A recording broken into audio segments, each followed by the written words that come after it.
Hey, everybody, welcome to the Ronline Report. Today's guest not only is a new IFBB Pro, which we talk to those all the time, but this gentleman is also a dentist to the stars, specializing in porcelain veneers, grills, and full mouth reconstructions. Some of his patients have include Shaquille O'Neal, Post Malone, The Baby, model named Candace Swainpool, 15 million followers, and I'm so out of touch with that. NFL stars Odell Beckham Jr., DK Metcalf. Wow. And in the bodybuilding world, you know some of these people: Tom Platz, Michael Hearn, Dexter Jackson. Please welcome from Los Angeles, California, Thomas Connelly. How are you, sir? Good. How you doing, man? Yeah, it's a long intro because you had a lot of stuff. You have a lot of stuff going on. So I have to know, what came first, weights or dentistry? Weights. Okay. I was a teenage bodybuilder in Michigan when I was in actually senior year of high school. I did my first novice show at 17. Competed for about 4 years up until about the age of 20, and then started pretty heavy into college, and kind of lost time and focused on college and undergrad and then dental school, and always worked out, but probably didn't eat enough. Went through maybe a decade or two of just being a dad, and it's tough to work all day long and then say, hey, I'm going to the gym. And your wife's been watching a couple of 1-year-olds and a 2-year-old. Oof. So, I think for about 20 years, I kind of just blew it off, but still always managed to get in, 1, 2, 3 days a week. Didn't realize how much I shrunk, but once the kids started getting older, and started finding time for myself again, came right back. Now it's almost like equal. Yeah, I'm surprised you were able to find the time, because you have offices in New York and Beverly Hills. Is that right? I do, actually. I sit on a plane quite a bit, but you get a lot done on a plane, especially if you do a red eye and you can fall asleep. So, I'm well trained. It's been a decade I've been doing it. So wow. Are you there? Are you back and forth every week? Every other week. So I do less time in New York as LA is built up really big. I've tried to scale back New York. It just seems like I'm getting more backed up. I don't know if I've scaled it back. I'm just spending less time there. But I think eventually I'll close New York. We'll see. I always say that, and then I have a patient walk in that they drop $250,000 in some diamond teeth. And I'm like, gee, I can't close this place. Yeah. So, every dentist and doctor, I think, dreams of having celebrity patients and clients and all that. The prestige, the money's a lot better than, your mom and pop doctor or dentist on the corner. Who was your first quote unquote celebrity client? How did that all start? Question. God, it was maybe 10 years ago. I was a regular dentist for quite some time, but practicing cosmetic work. And then when Dancing with the Stars first came out, I had a patient named Joanna Krupa who ended up taking second place. And that show was on fire. Yeah. Remember when it first came out, it's like season 900 and nobody pays attention to it. But in the beginning, that and The Apprentice were big shows. Donald Trump's The Apprentice. I got a couple of people from Dancing with the Stars. I got people from The Apprentice, and that was hot in the news. And then it was their boyfriends. Then it was their friends. And then, these girls that were, one girl that was in The Apprentice was in Playboy. Well, she was dating a guy that was an athlete, and then he sent his friends, and it just kind of explodes through referrals if you do good work. Wow, this is great. I love this guy. And, all of a sudden you become the guy to go to. And then, you're kind of at one level, and then all of a sudden somebody like Shaq calls you up and says, hey, I've seen some of your work. I want you to do my teeth. Then you get Shaq, and then you get an Odell, and then all of a sudden, Post Malone calls you, and all of a sudden you just start getting everybody. So, and the good thing about it is, they spend more money because, obviously they have a little bit more of a budget than the average mom and pop. But there's lots of rich people that have money as well. Right. But you get into the circle where everybody seems to have money, but they spend a little bit more money on their looks because they're in the public eye. And in my particular type of dentistry, we do a lot of diamonds. So, our most expensive product is a diamond tooth, which costs $1 million. Wow. For one. It's $1 million. On your Instagram, there's a picture of a full set, a whole set of teeth with diamonds on it. Was that actual, or is that like a computer model? That is a computer model that was done for Little Uzi, who's a rapper in New York City, who wanted white and pink diamonds. He wanted 10 teeth for 10 million. Wow. And he ended up not doing it. He ended up putting a diamond in his forehead. Have you seen that? Wow. No, I haven't seen that, but there's a lot of rappers with Lil. There's a million of them, but that's Lil Uzi. I've heard that name before. Wow. So we do a lot of diamond work, diamonds embedded in veneers. We do diamond grills. I've come up with a couple of unique contraptions where we put magnets in the molars and these grills just snap on. Oh, wow. And previous to that, they kind of fit in like a sports guard and they were very uncomfortable because it was like a metal mouth guard. It just hurt. Now they just snap on the fronts of the teeth and they can sing and talk. And it's become the latest craze. I mean, I probably have 30 or 40 sets I'm making at any given moment. We got a lot of them. They're $100,000 a set. So did you innovate that technique with the magnets? I did. Yeah, because prior to that, every time I heard somebody with a grill talk, it was like they had a mouthful of marbles or something. You couldn't understand them. A metal sports guard is what it was. It wrapped around the inside and all on the inside of the teeth, top and bottom. Now I'm just on the face of the teeth because I have the magnets that hold it in place. Wow. So yeah, so all the big guys that have worn the other ones are now funneling in here, getting them done. Yeah. So awesome, dude. I mean, because that's the grill. I don't know how long it's been a thing. I think Nelly did a song called Grills about 15 years ago. It wasn't about you, was it? But man. But geez, I suppose it's like great word of mouth. If one rapper gets a grill and the other ones see it, they're like, wow, man, who did that for you? Exactly. And your office gets a call. Wow. Okay. It's like one a week. Boom, boom, boom, boom, boom, boom. So I'm really curious how you can fit bodybuilding into all this, because it's the training is one thing. That's an hour to 2 hours a day, but it's the eating. You were just wrapping up a meal right before this. I'm always eating. Everyone in bodybuilding knows it's every 2 to 3 hours without fail. You have to get a meal in or else. And I imagine your job is incredibly demanding. You must put in some hours at some point. Actually, I mean, it's tough. Don't get me wrong, but I do have the luxury of I don't have a factory type practice. Most general dentists, if you go into their office, it's like a beehive. There's like 8 chairs and 3 girls at the front desk and 4 hygienists and 8 assistants. I have 1 administrator and my assistant is a dentist. Oh. And we have a patient come in here for 4 hours or 5 hours. We put them in the operating room. We do all their work while they're sleeping. For me to say, 2 hours into the procedure, hey, I'm gonna step out for 15 minutes. I run down here, eat a meal, and then I run back to the operating room. I'm able to get away with it. Yeah. My biggest problem is being tired, especially during prep. That last couple of weeks in prep when you're starting to cut calories and you're doing a ton of cardio, it's so hard to get up and be like, man, I got to work today, and work out. So it's one thing for people that have, I don't want to put any jobs down, but let's say mindless jobs where you don't have to really put a lot of thought and precision into it. But the type of work that you do with these custom grills and the veneers, it's got to be painstaking. You must have to be incredibly focused every minute that you're on the job. It's my NZT 48, my limitless pill. I'm not kidding you. I use that stuff. It's wow. Have you ever heard of it? No, that was a movie. It was like a fictional pill. Is this a real thing now? No, it's a real pill. It's a supplement, but it's weird because I find that, I started taking it because I have a friend that offered it to me. I love the product. It helps me multitask. It's not as real like the movie. Don't get me wrong. Okay. But definitely helps me focus. It's a great product. I like it. But at the same time, when you're committed to so many things, you just get done. You do it. Yeah, true.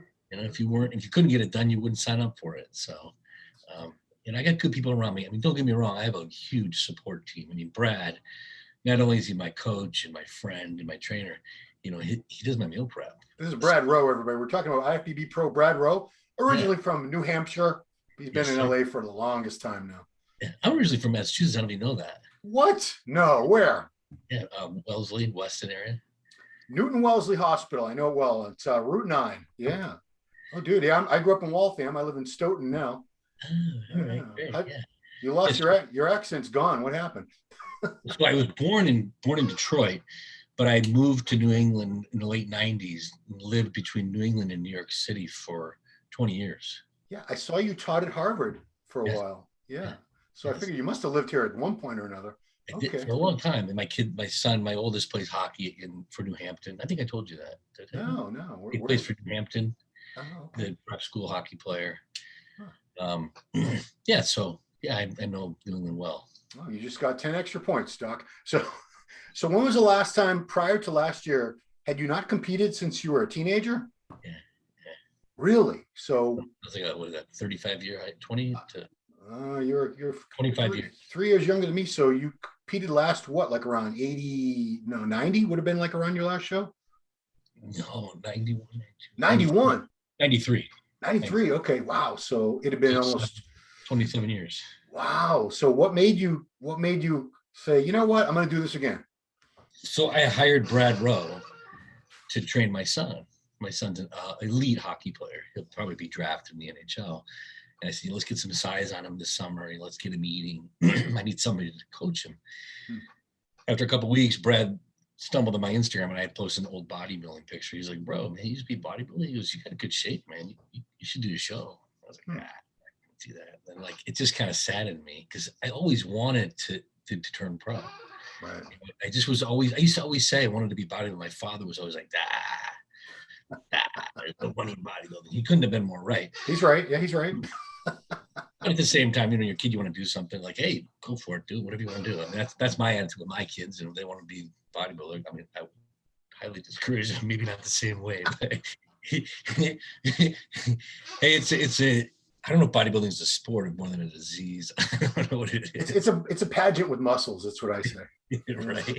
Muscle pageant. Muscle pageant. It's a lot closer to a beauty pageant than it is like football or basketball, if you think about it. And the preparation, that's for sure. But the final measuring stick, yeah. You know? I've always thought that we're drifting a little bit, but I always thought that there's got to be a better way than these bodybuilding shows. There has to be a better way to judge these people because there's so much subjectivity. Like, how do we make this objective? You don't have to do like a computer algorithm. I don't know. Yeah. No, I mean, I tell everyone because people get upset when they don't win and they don't understand why. And sometimes it's hard to explain to them if they don't get it. So, you know what? If you want to go play golf, go play basketball. If you want a sport, pick a different sport. You want a sport, where you're sure you get the ball over this X amount of times, you win. You do, it's incredibly subjective, which can be frustrating for a lot of people. I'm curious, how did you do back? It was years and years ago, but did you do well when you first started out when you were a teenager? My first show I took like second place, and then second, and then the fourth show I was in the men's division as a fresh 20-year-old. Yeah. I think I took like fifth place out of 20, which wasn't bad. No. It's grossly undersized, but it was the open division. There was no such thing as classic physique back then. Oh, no. There was nothing. There was bodybuilding, men's and women's bodybuilding. Yeah, I mean, I could never be in an open division no matter what I did to my body. I just don't have the genes. So the classic division is just perfect. It's right in my alley. So I'm curious, that came out at the end of 2016. No, 2016, 2017, 2018. Yeah, when that first came out about 5 years ago or so, did you start already thinking about it? Like, that's pretty cool, this classic thing. I could probably do that. It was about time that the sport recognized the physiology of the human body and that, some people are mesomorphs, ectomorphs, endomorphs. Not everybody can pack on 300 pounds of muscle, diet down to 250. It's just physically impossible. So, out of the gate, you've eliminated, 50% of the population by recognizing that a leaner, thinner physique is also, a great thing. And in my opinion, it looks better. It was a disservice to the sport. So, I think the new categories, I'm not sure I feel about the board shorts division. I haven't figured that one out yet, but we always, Brent and I always laugh, like I'm holding my tongue, like 30 divisions, they need like the forearm division. Well, I'm waiting for men's wellness. When that becomes a thing, I'm coming back. I want the tanning booth division. Everybody steps out of tanning booths. Over in Europe, they actually have some strange divisions. I've seen guys like on stage in jeans and no shirt. Just weird stuff over there. Are you serious? I'm not even kidding. I wish I was kidding, but I don't know what that division's You ever called. step out of a tanning booth and look at yourself in a mirror? Yeah, the veins are crazy. It's crazy. It's like we need a tanning booth division, like 10 tanning booths running. Everybody gets out. Yeah. Well, I'm curious, Thomas, because we talk about shape and aesthetics, and when you were starting out, who was an inspiration or influence for you? What kind of physiques were you looking up to back then? It's funny because I always thought my legs were huge. I mean, they're not bad, but I love Paul DeMeo. I always thought Paul DeMeo, Tom Platz, all these guys that were just really, bottom heavy. I just liked that because it was more me. I've always had pretty easy time, and I hadn't had to do much to develop my legs. So I liked that. I thought it was funky. It was cool. Tom Platz's legs were stupid. Paul DeMeo's legs were phenomenal. Yeah. And I felt like that era had a lot of funky physiques. The Mike Monterazzo's, a lot of these guys that they were huge. They were not symmetrical, but it was just like, wow, like Flex Wheeler, all these people. He was symmetrical, but it was different. Now everybody's kind of, there's not as much diversity. I can't quite explain it. No, it's a lot of people have echoed the same sentiment, and we sound. I try not to say it too often because I sound bitter. You guys today all suck. In the 90s, they were all great, but you did have more personalities and more diversity with different types of physiques. I think as the physiques got bigger and bigger, they did take on more of a similar look. Everything smoothed out. Yeah. And at the same time, there was little guys that they couldn't even barely turn pro these days. It seemed like the Lee Labradas and some of these other guys, like they'd be classic physique all day long. Yeah. Luckily, when you were starting out, if you wanted to be a pro you competed in 91? Yeah. Okay, so back in 1991, listen, you young whippersnappers out there, this is the only way you turn pro in the United States of America without having to leave the USA. You had to either win your class at the Nationals, and there were 5-weight classes. I think I have 7 now. You had to win the overall at the USA. The overall. It wasn't every class. It wasn't top 2 in every class. One man at the end of the night, like Mike Monterazzo in 91, turned pro. North American Championship, same thing. End of the night, one guy turned pro. Now, hundreds of years. I don't know how many pros there are. Thousands and thousands. Billions and billions. So, I'm curious, at what point did you start thinking, I really would like to get back up there and do this again? Well, after Brad suggested it to me, he's like, you should do a show. It kind of festered in my brain for a month. And then I said, hey, tell me how this works. And he kind of explained it to me. And he said, hey, you could actually turn pro to this new show. It's the Masters USA. And I'm like, get out of here. Like, I could actually, you could do the show the week before. You qualify if you do well. Yeah. And then you can do that show. And if you win it, then you get your pro card. I'm like, geez, that seems really easy. Yeah, sign me up. From what I used to remember, it was like, Sean Ray turned pro. It was like him and Phil Hill and a couple of the guys. That was it that year, Yeah. And so we did it, and I won my division in my first show back. I didn't win the overall, but, should have, that goes. Yeah. And I'm like, I'm going to do it again next year. So we did 2 years in a row. I won my division again this year, and then I won the overall. I was undersized compared to the other 3 guys were huge, but they didn't have any legs. They weren't really well balanced. I was a little bit tighter than everybody, and freaking won. It felt great, Oh, so the Masters USA, they've had 2 of those already? Yeah. Oh man, I'm way behind. Jeez. Yeah, there was one in LA in 20. Oh, they actually had it in 2019. I'm way behind. I thought for some reason, yeah, man, time is like not even moving at the same rate anymore. It's like COVID time. Yeah. Last year was a weird year for bodybuilding. Absolutely. Well, do you train at Gold's Venice? Well, I did all this time, but once it closed, we moved to Death Row Gym, which is Brad's house. We trained in his garage. Death Row Gym. Yeah. Well, we dropped a ton of money, built it out, and worked out there really for almost the entire year of COVID, from when the gyms closed until maybe just before this last show when Coast Fitness opened up in Hawthorne. So we've been at Coast Fitness in Hawthorne out here in LA, which has kind of broken all the rules and said, fuck you, the government. And they've amassed, almost a couple $100,000 in fines. Oh my goodness. But it's been offset by the massive demand for gyms that they're cashing out on it. You can't find parking anywhere. That place is packed. Yeah, I mean, Venice. I used to train in Venice many years ago in the 90s. I lived out there in the 90s in LA, and man, it's kind of sad to see what that area it's gone so downhill with just homeless camps all up and down and around that gym now. Especially around Gold's. I mean, behind on 3rd Street. It's just Hamilton's just disgusting. It's just so bad. Yeah, I'm curious. When you trained at Brad's house, was that when he was training Mike Tyson there too? And Dexter Jackson.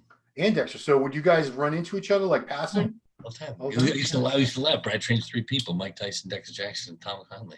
Wow, that's pretty. You're in some great company. The winningest bodybuilder of all time. Probably Right? a lot of people call him the. I don't know if you could argue back and forth about the best boxer of all time, but man, I remember being a kid and watching him knock everybody out in like the first 30 seconds of every fight. Iron Mike Tyson, he was something else. There's a time when COVID was really strong, and me and Brad were at Tyson's place, and Odell, you don't know who Odell is, but he's huge in football. He's a football player, right? He wanted to meet, yeah. He wanted to meet Tyson. I said, come on up to Tyson Ranch. So we came to Tyson Ranch, and he brought his trainer with him. And his trainer, they had to do something at the Charger Stadium, and he's like, hey, can we use your gym? So it was like me, Mike Tyson, and Odell Beckham working out in Brad Rowe's garage. I'm like, if somebody told me a year ago that we'd be working out in your garage with these 2 people, I'd have said, you're crazy. It's just funny how things happen. Surreal. You know? It really is. And so I'm pretty tight with Dexter, as you know. I did his teeth, and you know, we talk a lot, just various things. I love Dexter. He's the man.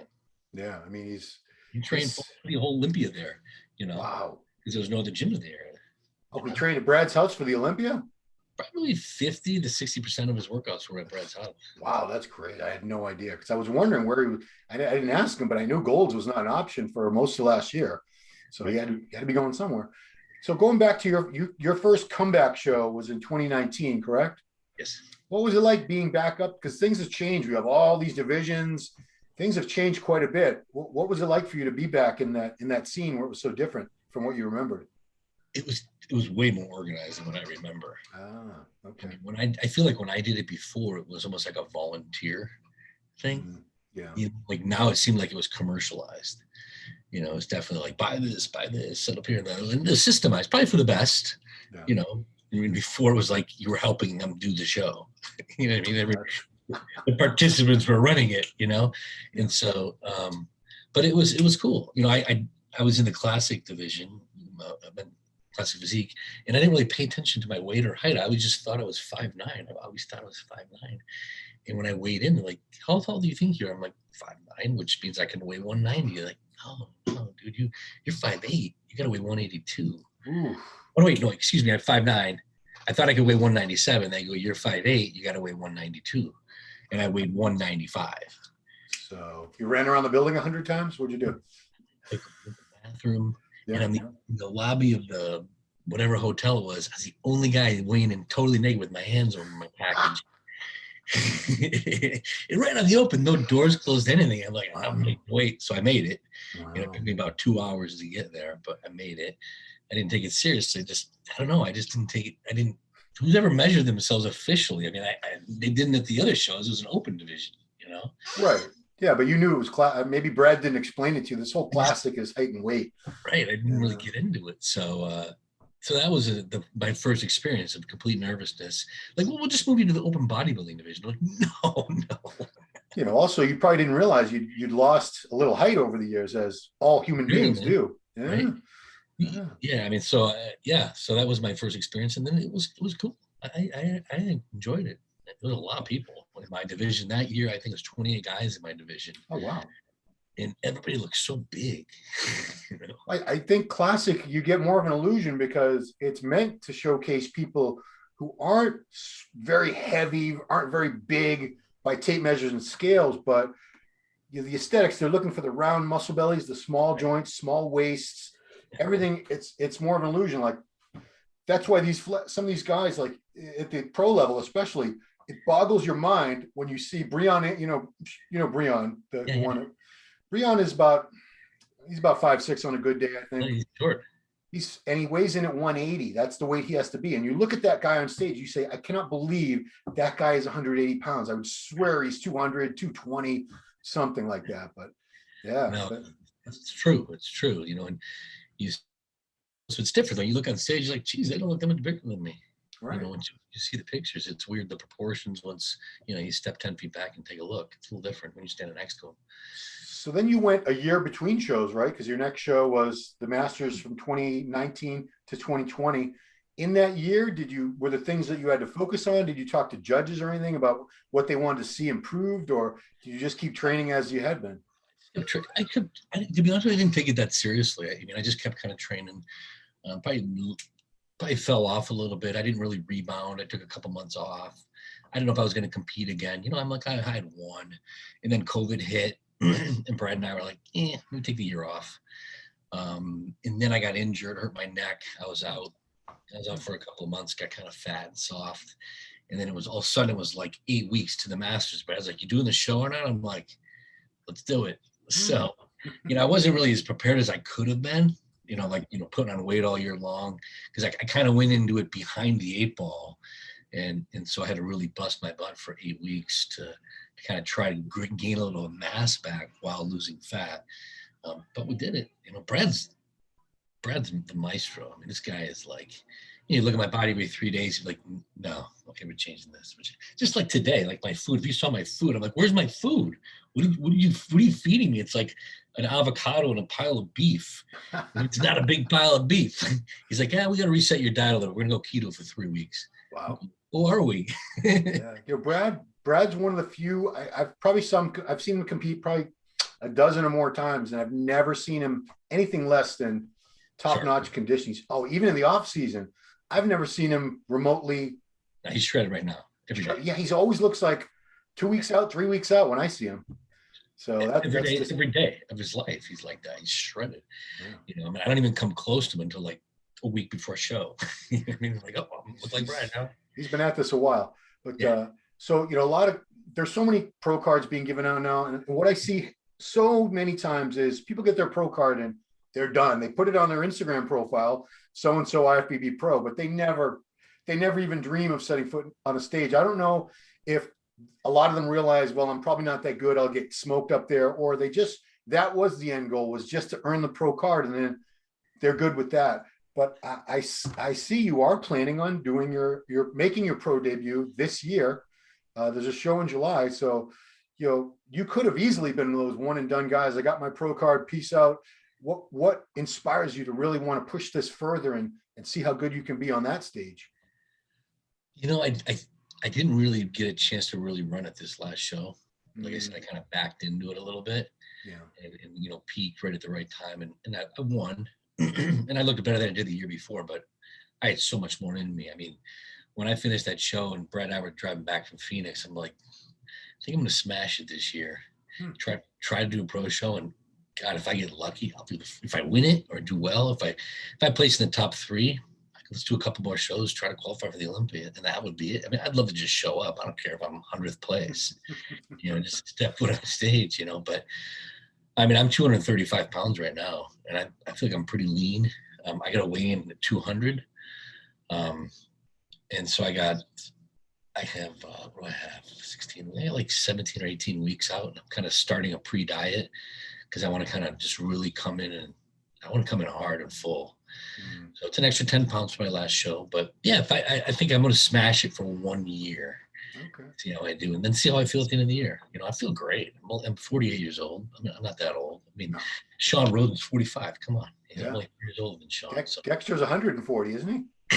No, he's Dexter's 51. He's the same age as me. I mean, they've been at it a lot longer than me, but you know, my physique's pretty fresh for being 48. Yeah. You know, because I haven't ragged on my body for the last 30 years. I haven't been drugged up for 25 years. So I'm in a pretty good position. I'm just having fun, you know? Yeah. I mean, it's, you make a good point, because people say, well, this guy's 48. He's, what does he think he's doing now? But there's 48-year-old guys who've been on gear for 30 years and they've torn every muscle. And then there's guys like you who have not beat the crap out of their body yet. You still have some miles to go before your body's. I don't have any injuries. I feel my skin's tight. I feel great. So, and I have such a good coach. I mean, if I didn't have Brad, I wouldn't be doing this. I looked at Brad. I'm like, hey, do you think I can qualify for the Olympia this year? And he looked at me. He goes, you might be able to. Yeah. Like you actually could. It's possible. I'm like, okay, then I'm gonna try it. If he said, fuck no, dude, you're gonna get slaughtered, I'd be like, all right, let's stop. Oh, but he goes, if you do it right, I think you might be able to. So I'm like, that would be cool to step on stage there. Oh man. Yeah, I've talked to so many athletes who make it to Olympia, and they don't, a lot of them know they're not going to get they're not going to get the first call out or anything. They're not at that level of the top guys, but they say they have no regrets. Just being on that stage for once in your life, it's something every bodybuilder dreams of. Every bodybuilder dreams of being in the Olympia. Yeah. And it's just, especially now. Did you go to the last one in Orlando? I've never been, just because timing and work. It's just works for me. Such a spectacle. The stage is like as long as a football field now. These giant jumbotrons. It's with the lights. It's like a rock concert. It's a spectacle. It's much more involved with the theatrics than it was many years ago. If you get there one way or another, you're gonna have an amazing time no matter where you place. Yeah, like you said, if it's 50-50, great. If there's no way I'm gonna make it, we'll find out real soon. But yeah. I can swallow that pill. I'm cool with it. Yeah, if I don't make it, I'm gonna give it everything though. I've never spent a year bulking up. Never in my life. Last year, like I said, I didn't really do much. I wasn't really planning. This year, it's like he's killing me every freaking day, destroying me. And I use the newbie too, which is I saw that. That's his every thing. Day. And that for me as a 48-year-old man who doesn't have the same nerve innervation as a 25-year-old kid, I'm getting 100% recruitment of all my muscle fibers. So I'm growing like an 18, 19-year-old right now. Yeah, that thing looks crazy. It's electrodes on the body part you're training while you're training it. Exactly. So when you get to be my age, certain parts of your body degenerate. So, when you're training your pecs, let's just pretend your chest and you're pumping iron, 100% of your muscle fibers are not firing. Some of them have lost innervation. They just don't work. And, sometimes it's as low as 40%. And so you don't grow the same. You see more atrophy.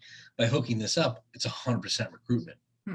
So every set, every rep is 100%. That's more than even a healthy athlete doesn't get 100% recruitment. Wow. So you look at like Odell Beckham Jr. or Saquon Barkley, these top NFL players, when they're in recovery, they use this machine because they need that extra edge. So if Sean Rhodes using the machine, you see Jay Cutler using the machine, Michael Hearns using the machine, everybody's starting to pick onto it. I've been using it every day for 2 years. Wow. So I would really say that the newbie by New Fit, that Brad really is the wizard of the newbie, it's my ace in the hole. Until Brad started publicizing it, I never heard of the thing. Yeah. So Brad's kind of like their number one soldier. They have clinics and other people have them, but I think Brad's been using it more than anybody on earth, and I'm probably number 2. So, Mike Tyson, number 3. Mike Tyson's number 3. Wow. He uses it to warm up Mike Tyson every single time he fights. So would that be your goal? Is you obviously you have your weight cap went up a few pounds, 8 pounds from NPC to IFBB. 190 to 200.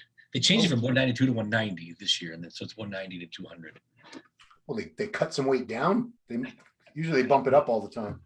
Yeah, but the pros obviously can be heavier. So would you like to try to be close to the very limit, right at 200?